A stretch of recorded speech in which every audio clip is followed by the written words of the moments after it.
Hello and welcome to our first edition of our B5, the living body. Now in today's lesson we're going to be starting to look at bones and the skeleton. So I will now introduce you to our objectives. I hope you enjoy. See you at the end.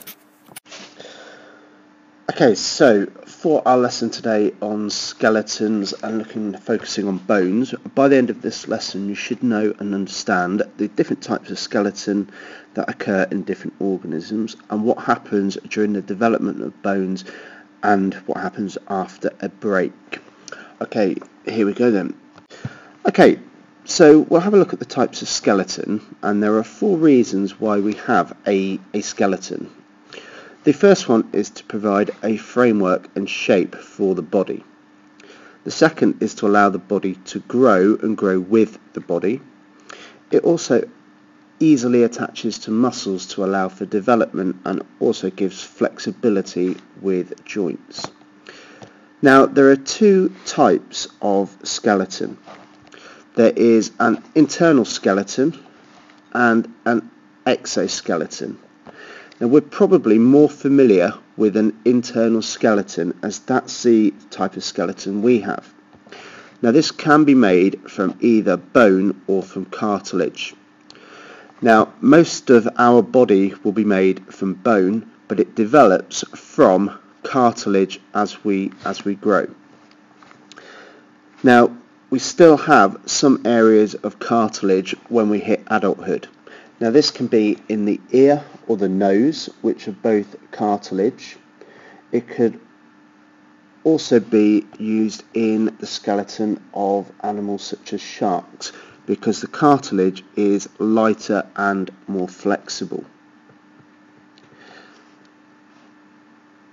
Now here we can actually see a picture of a skeleton. So this is what we refer to as an internal skeleton. So we can see all this, but when the actual animal would be alive, it would be covered with muscle and other organs. Now for the exoskeleton, this is made from chitin. Now the exoskeleton is on the outside of the animal. Now you can see here that this woodlouse has an exoskeleton that goes around the outside. Now with an exoskeleton, they're normally very hard and very inflexible. Now they can shed these as the animal develops and grows. Now there are some organisms such as jellyfish which have no skeleton and just have a soft body. Now we're going to look at the structure of bones. Now we're going to refer to what we call long bones. Now these are the sorts of bones that you might find in arms and legs. Now you can see here that we've got the end of the bone here that has air spaces. Now it'd be at the same at both ends. Okay, now this gives it that extra end which goes into the joints, which we'll be looking at next lesson. Now they also have cartilage at the ends. Now the cartilage is what all humans have when they start to develop as a fetus. So when you start to develop within the womb of the mother, your bone is made up of cartilage. Now during childhood, the cartilage is replaced with calcium and phosphorus salts, and this is known as ossification. Now what this does is this makes the bones a lot harder and less flexible. Now this normally happens during childhood, which is why children need a high calcium diet to allow those bones to develop. Now the reason we have the cartilage at the end is to allow protection for the bone when the bones move. So because this is softer and more flexible, we don't get that movement in the joints. Now we can measure the age of a organism or human by looking at the ratio of cartilage to bone. So if you've got a high proportion of bone to cartilage, then you're likely to be older, whereas if you've got a high proportion of cartilage, you're going to be a lot younger. Now bones are very strong, but they can be easily broken with a very sharp blow, and some of you have probably experienced this. Now bones can break or fracture in different ways.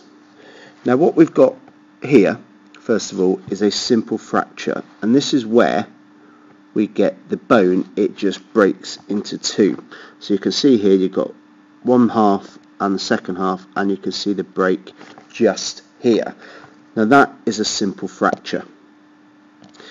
The second is where we have a green stick fracture.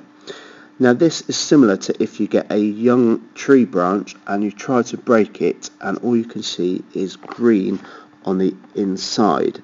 Now if we see here, you can see that the bone has not completely broken. See, we've actually got two green stick fractures here, so the bone has got like a crack rather than a clean break.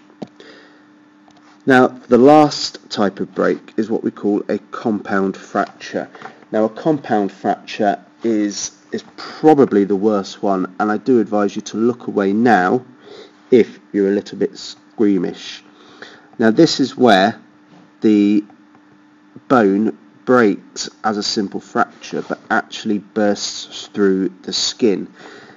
Now this is a compound fracture because you can see the leg bone sticking out.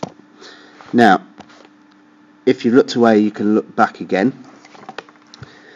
Now obviously at some point most people tend to break a bone in their body. Now when you get older, the bones become softer and more brittle. Now this is known as osteoporosis, and this is where, you know, when old people fall over, they often break a bone because of this. Okay, so we have looked at the different types of skeleton that we get.